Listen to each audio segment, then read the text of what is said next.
Rapaziada, tudo bem com vocês? Nesse vídeo a gente vai então fazer uma rápida revisão de fonologia, tá bom? Para banca IDIB.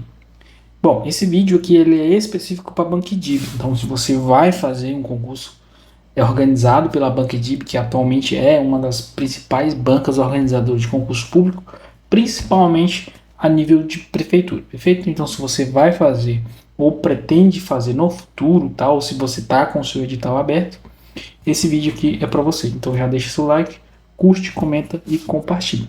Lembrando que esse vídeo aqui, como ele é voltado para a análise numa banca, ele não vai ser aprofundado por completo em todo o conteúdo, apenas na parte que a banca ela gosta de cobrar, perfeito? Então vamos lá. Deixa eu só passar aqui. E aqui eu já deixei meio que esquematizado, tá bom? A banca IDIB, com base em análise de questões, ou seja, todas as questões dos últimos 10 anos, a gente consegue então ter um padrão. A fonologia ela é muito ampla, tá? Ela representa a base de toda a língua portuguesa. Porém, analisando as questões da banca IDIB, a gente percebe que ela cobra geralmente aqui a questão básica, tá? Ela vem cobrando a parte das sílabas, envolvendo aqui a separação silábica, a identificação da posição da sílaba tônica e a classificação da palavra, da classificação fonológica da palavra.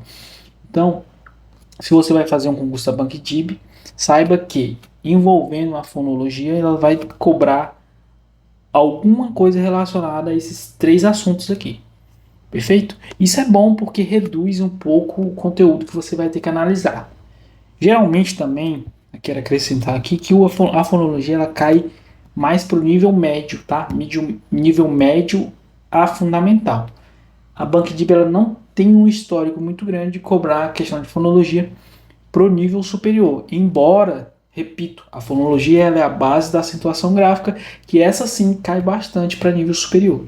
Então é muito importante sim, tá bom? Então, o nosso vídeo aqui, ele vai se basear exatamente aqui, como é uma revisão específica para banca IDIB. Se você quiser um vídeo completo, a gente grava no futuro, deixa nos comentários, mas aqui é específico para essa banca, tá bom? Desculpa. Então vamos lá. Como ela é uma banca que ela gosta simplesmente da parte final de fonologia, né, envolvendo as sílabas, a separação silábica e a classificação fonológica da palavra, a gente então vai fazer uma breve revisão antes de trabalharmos com algumas questões. Deixa eu só deixa eu aumentar aqui, tá? Desculpa a letra, que evidentemente não está muito dado, mas é assim que eu gosto de trabalhar. Então, vamos começar a nossa aula aqui com a definição de sílaba, perfeito? O que vem a ser uma sílaba? Você já parou para se perguntar o que é uma sílaba? Bom, eu vou trazer aqui a definição técnica e depois a gente vai apresentar aqui a lógica da conceituação da sílaba, beleza? Bom, tecnicamente a gente pode definir a sílaba como um agrupamento, tá? Um agrupamento de fonemas centrado numa vogal e expresso numa só emissão de voz. Bom, o que é isso? O que você quis dizer com isso? Bom, é simples, tá? A definição, embora ela pareça, mas é muito difícil, não. A definição é simples. Essa é uma definição técnica, mas a gente vai entender aqui com a lógica que eu criei aqui pra gente explicar, tá bom? Então aqui é uma estrutura, perfeito? Aqui é uma estrutura, aqui é uma palavra, tá? Uma palavra qualquer, perfeito? Essa palavra, ela possui duas sílabas. Tranquilo? Até aí, perfeito? Tá pegando? Veja aqui, então eu tenho uma sílaba 1 e eu tenho uma sílaba 2. Perceba o seguinte. Para constituir uma sílaba, eu tenho que ter obrigatoriamente uma vogal. Perfeito? Não existe sílaba sem vogal. Isso mesmo, não existe sílaba sem vogal. Então, o centro de toda sílaba é uma vogal. Perfeito? E entre uma sílaba e outra há um espaço, que a gente chama de pausa fonética. Exatamente, não é uma pausa para respirar, como muitos dizem por aí, tá bom? É uma pausa fonética. Por exemplo, para exemplificar melhor, eu peguei aqui exatamente uma palavra que casa aqui dentro dessa estrutura. Vamos analisar aqui a palavra bíceps, por exemplo. Bíceps. Então eu tenho aqui duas sílabas. Por que eu tenho duas sílabas? Porque eu tenho duas vogais, o I e o E. Observe o seguinte. que eu tenho duas sílabas. Então, cada vogal ela constitui sua própria sílaba. Ela tem essa característica. Ela é como se fosse o sol. Perfeito? Como se fosse um sol que segura todo o sistema solar. Então, a vogal ela é esse sol. Tá bom? Ela, tá vendo aqui? Então, eu tenho a definição. É um agrupamento de fonemas centrado em uma única vogal. Então, não existe sílaba com duas vogais. Da mesma forma que não existe sílaba sem vogal. Perfeito? Então, aqui o que acontece? A gente fez aqui a separação silábica, só para vocês entenderem aqui um pouquinho. Vejamos aqui, ó, bíceps. Então, tem uma sílaba 1 aqui que eu coloquei para vocês, tá? Tem uma sílaba 1 e aqui eu tenho uma sílaba 2. E entre elas, se você observar, há o que nós chamamos de pausa fonética. Então, basicamente, essa é a definição de sílaba. Ah, como é que eu percebo? Você percebe essa pausa fonética quando você pronuncia pausadamente a palavra. Por exemplo, bíceps. Bíceps. Você não fala tudo junto. Tem uma pausa fonéticazinha entre uma sílaba e outra, tá bom? Para ficar mais simples aqui e mais bem detalhado, eu peguei a própria palavra fonologia aqui e fiz uma separação silábica dela. Observe o seguinte, que eu tenho aqui então, olha lá, lembre-se, né? Eu tenho aqui 1, 2, 3, 4, 5 sílabas. E entre cada sílaba eu tenho um intervalo, tá? Que eu chamo de pausa fonética, evidentemente. Tranquilo? Além disso, cada sílaba dessa possui sua própria vogal, que é o seu próprio sol, que forma o seu sistema solar. Perfeito? Então, cada sílaba ela constitui sua própria vogal. E exatamente por isso que a gente tem uma relação, até matemática, tá? Uma relação matemática que a gente pode utilizar principalmente na separação silábica. Perfeito? Que é o seguinte, que o número de sílabas é equivalente ao número de vogais. Veja, para eu constituir uma vogal, eu preciso, ou para eu constituir uma sílaba, eu preciso ter uma vogal e apenas uma vogal. Logo, a quantidade de vogal vai determinar a quantidade de sílabas que uma palavra vai possuir. Perfeito? Então, vejam aqui, voltando aqui ao exemplo da fonologia. Então, eu tenho 1, eu tenho 2, tenho 3, eu tenho 4 e eu tenho 5 vogais. Logo, eu vou ter também 5 sílabas. Perfeito? Outro exemplo que eu coloquei aqui também. Pneumático. Pneumático. Então, eu tenho aqui uma vogal, eu tenho 2 vogais, 3, 4. Eu tenho 4 vogais. Evidentemente, eu vou ter 4 sílabas. Perfeito? E observe que eu coloquei esse exemplo aqui não à toa. Justamente para deixar claro, pessoal, fonemas consonantais e fonemas semivocálicos, eles não constituem por si só sílabas. Perfeito? Eles precisam estar grudados na nossa analogia, eles precisam fazer parte de um sistema solar. Eles precisam pertencer e estarem ligados a uma vogal. Perfeito? Eles não coexistem só. Então não existe só PN, por exemplo, aqui. Tá? Não existe isso. Para constituir uma sílaba, eu preciso obrigatoriamente ter uma vogal e apenas uma vogal. Ah, não, professor, mas por que então eu tenho o E e o U aqui? Pessoal, aqui eu tenho uma vogal, tá? Que é a vogal E, e o U aqui ele é uma semivogal. Perfeito? Então eu posso sim ter uma vogal e uma semivogal, mas jamais 2 vogais ou então ter apenas uma semivogal ou consoante. Perfeito? Então basicamente isso que eu quero passar aqui nesse primeiro momento e quero que vocês aprendam isso aqui. Tranquilo? E aqui a mesma coisa também aqui com psicólogo. Você pode contar, vai verificar aqui que essa aqui é ainda mais simples ainda para perceber. Tem 1, 2, 3, 4. Se eu tenho 4 vogais, evidentemente vai ter 4 sílabas.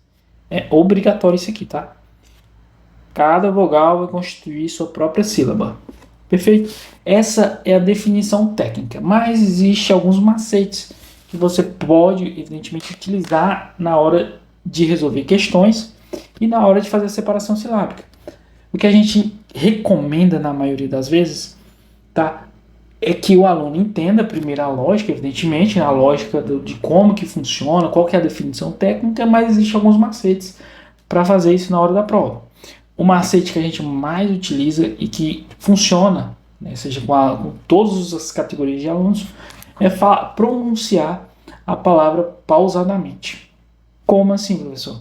Vamos pegar a palavra fonologia. Como é que eu faria a separação silábica da palavra fonologia? Então a gente pronuncia pausadamente, porque quando você faz isso, fica bem evidente essa pausa fonética. Então você faz assim. Geralmente o pessoal faz batendo palma ainda, tá? Fala assim, fonologia. Então, perfeito. Quando você pronuncia pausadamente, inclusive você pode até bater palmas para poder, né, conseguir entender o intervalo ali, a pausa fonética entre as sílabas, você consegue perceber exatamente que existe, né, essa separação silábica aí, que entre uma sílaba e outra existe um intervalo fonético. Perfeito? Então, basicamente é isso. Vamos fazer com a palavra bíceps, por exemplo. Bíceps. Perfeito? Então você não fala bíceps junto, não. Você tem uma pausa fonética entre elas. Por exemplo, pneumático. Pneumático. Então existe sim. Então essa é uma maneira que a gente utiliza, que a gente pode, né, fazer também no dia a dia para acertar questões. É o que a gente vai utilizar quando estiver resolvendo questões lá, tá? Mas, evidentemente, você precisa conhecer e entender a técnica, a lógica, a explicação por trás de tudo isso, perfeito? E aqui, pessoal, eu coloquei mais uma observação, tá bom? Uma observação 2, deixa eu só melhorar aqui. Pessoal, minha letra não ficou das melhores, mas dá para entender aqui um pouquinho. Eu coloquei o seguinte, né, que há palavras com apenas uma vogal formando cada sílaba. Isso mesmo. Porque agora, mas professor, é porque na definição que o senhor passou é um agrupamento de fonemas centrado na vogal. Sim, em regra é um agrupamento de fonemas centrado na vogal, mas é plenamente possível eu ter uma palavra, tá bom, com apenas uma vogal constituindo cada sílaba. Por exemplo, aqui, eu peguei o AI, tá vendo? O A, ele vai constituir, por quê? Porque o A, ele é sempre vogal, tá? A gente existe aqui, eu vou passar aqui rapidamente para vocês uma hierarquia das vogais aqui, tá? Mas eu não vou aprofundar um pouco, depois a gente pode fazer um vídeo específico né, muito mais bem aprofundado, tá bom? Mas aqui não é o objetivo desse vídeo. Como é uma revisão, a gente vai andar. Então eu tenho aqui o E e o O, o I e o U. Então essa aqui, rapidamente, é a hierarquia das vogais. Aqui o A, ele sempre vai ser vogal, tá? O E, ele geralmente ele vai funcionar como vogal, e o I e o U raramente, tá? Geralmente eles vão funcionar como semivogal. Então, esse aqui sempre, esse aqui geralmente e esse aqui raramente, perfeito? Então, exatamente por aqui, tá vendo aqui? O E tá aqui, vamos pegar esse aqui, tá? Lembrando pneumático. O E tá aqui e o U tá aqui. Então, o E, ele tá funcionando como vogal, porque geralmente ele funciona como vogal, e o U tá funcionando como semivogal. Então, essa aqui é uma pirâmidezinha que eu utilizo geralmente quando eu tenho dúvida para saber quem é a vogal, quem é a consoante. Vocês também podem estar utilizando. Então, como o A ele é sempre vogal, aqui voltando para a explicação, como A é sempre vogal, e o I aqui ele está evidentemente, inclusive acentuado, tá bom? Então eu sei que tenho uma certeza que ele é tônico. Então eles não podem ficar junto, porque ele é uma vogal também. O I aqui nessa questão, que por ser tônico ele está funcionando como vogal. Lembre-se, é necessário, em outras palavras, vamos resumir. Para se ter uma sílaba, eu tenho que ter, de novo, repetindo, uma vogal e apenas uma vogal. Logo, eles vão ter que se separar, perfeito? Vão ter que se separar e cada um vai constituir sua própria sílaba. E é exatamente por isso que eu coloquei como observação. Então, essa palavra aqui, para muitos, não é monossílaba, não. Essa palavra aqui, inclusive, ele é uma palavra de sílaba, tá? Que a gente vai entender mais para frente. Só para vocês lembrar. Então há palavras com apenas uma vogal formando cada sílaba. É plenamente possível. E agora, pessoal, a gente vai de fato para o que cai nas provas aqui, tá? A gente revisou então o que é uma sílaba, a gente entendeu que o número de vogais é equivalente ao número de sílabas, ou ao contrário, então o número de sílabas é equivalente ao número de vogais. Agora a gente vai então entrar de fato no que cai em prova. Tá bom? No que você vai encontrar na sua prova, lá quando estiver fazendo a prova da BancDIB. Primeira coisa, classificação das sílabas. Tá? A gente precisa então classificar as sílabas. As sílabas, a gente já sabe o que é uma sílaba, agora fica fácil classificar. Então ela é dividida em átona ou tônica, perfeito? Essa classificação leva em consideração a intensidade da pronúncia. A gente não vai aprofundar aqui, mas só para você entender. Então a átona ela tem uma baixa intensidade da pronúncia e a tônica ela tem uma alta intensidade da pronúncia, perfeito? Até aqui tudo ok. Então, outro ponto importantíssimo. Uma palavra ela pode ter, como a gente bem percebeu, por exemplo, na palavra fonologia, ela pode ter duas, ela pode ter três, ela pode ter quatro, ela pode ter cinco, ela pode ter seis, 7 sílabas, perfeito? Todavia, ela vai ter apenas uma sílaba tônica, tá? Apenas uma sílaba tônica. Toda palavra tem apenas uma sílaba tônica. Isso aqui é muito importante, porque vai influenciar diretamente, inclusive, lá na acentuação gráfica, tá bom? Então, toda palavra tem apenas uma sílaba tônica. Professor, e aí o restante das sílabas? Então, se não é tônico, é átono, tá bom? O que identificou a sílaba tônica. E outro, um agravante. A sílaba tônica, ela sempre vai estar, se evidentemente a palavra tiver mais de duas ou três, ou quatro, ou cinco, ou seis sílabas, ela sempre vai estar nas três últimas posições. Por exemplo, aqui, vamos pegar, por exemplo, a palavra fonologia, tá? Voltando aqui rapidamente. Está vendo que ela tem 5 sílabas? Aqui, quando a gente tem esses casos de palavras que tem mais de 3 sílabas, a sílaba tônica vai estar obrigatoriamente em uma dessas 3 últimas posições. No caso de fonologia, ela está aqui, na penúltima posição. Perfeito? Só para vocês entenderem. Ah, professor, e se tiver apenas 3 sílabas, como é o caso, por exemplo, aqui? E se tiver 3 ou 2, como é o caso de bíceps, por exemplo? Aí vai ser um ou a outro. É simples, tá? Aí nesse caso, o cara tá na segunda. Tá bom? Só para vocês entenderem aqui rapidamente. Entendeu? Então, eu entendi o que é uma sílaba, que é um agrupamento de fonemas de fonemas centrados numa única vogal expressa numa só emissão de voz. Eu entendi que existem algumas possibilidades aí, e eu também entendi o seguinte, que elas podem ser classificadas em átonas, tônicas, e mais que vai existir apenas uma sílaba tônica por palavra, e que essa sílaba tônica em palavras que possuem mais, 3 ou mais, tá? Aliás, mais de 3 sílabas, palavras polissilábicas que a gente vai ver mais no futuro, que ela sempre vai estar nas 3 últimas posições. Perfeito? Então é isso. Agora a gente vem então para a parte aqui, que é aonde vai entrar as questões aqui. Que é a classificação fonológica das palavras, isso mesmo. As palavras elas podem ser classificadas fonologicamente, levando em consideração como referência a sílaba. Então elas podem ser classificadas quanto ao número de sílaba e quanto à posição da sílaba tônica.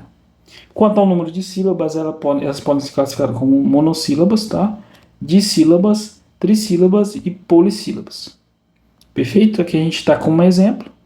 Palavras monossílabas são aquelas que possuem apenas uma vogal. Perfeito? Palavras dissílabas são aquelas que possuem duas vogais. Então, evidentemente, quando eu falo duas vogais, vai existir duas sílabas, tá? Palavras trissílabas, 3 vogais e 3 sílabas. Perfeito? Então aqui eu tenho uma, duas, 3. Perfeito? E polissílabas são palavras que têm mais de 4 vogais, ou, evidentemente, que é equivalente a mais de mais de 3 sílabas. Perfeito? Mas as palavras elas também podem ser classificadas quanto à posição da sílaba tônica. E aí, nesse caso, elas podem ser classificadas como oxítonas, paroxítonas e proparoxítonas. Lembrando que, né, a posição da sílaba tônica ela sempre vai estar nas 3 últimas posições, tá bom? Então aqui, se ela estiver na última posição, ela vai ser chamada de oxítona. Se ela estiver na antepenúltima posição, ela vai ser chamada de paroxítona. Aqui, tá? Oxítona, que a gente colocou como exemplo sabiá aqui, tá? Só para você entender. Aqui, por exemplo, a palavra bíceps, a sílaba tônica dela está localizada na antepenúltima posição. Sempre contando de trás para frente, tá? E ela também pode ser classificada como paroxítona. A paroxítona ela vai estar, então, na antepenúltima posição. Então, aqui a gente tem como exemplo espetáculo, beleza? Aqui é a última, aqui é a penúltima e aqui é a antepenúltima. Então, ela é uma paroxítona. Perfeito? Então, basicamente, entendendo essa lógica aqui, você consegue, evidentemente, acertar todas as questões da BancDIB. Eu sei que às vezes pode ter ficado um pouquinho complicado, então se você não entendeu, pausa o vídeo, tá bom? Deixe seus comentários aí. E agora a gente vai então aprofundar esse estudo com as questões. Nas questões a gente vai então discutir um pouco mais e você vai ver que faz todo sentido essa aula, tá bom? Então a gente vai aprofundar nosso conhecimento com as questões, que é o próximo vídeo aí, tá bom?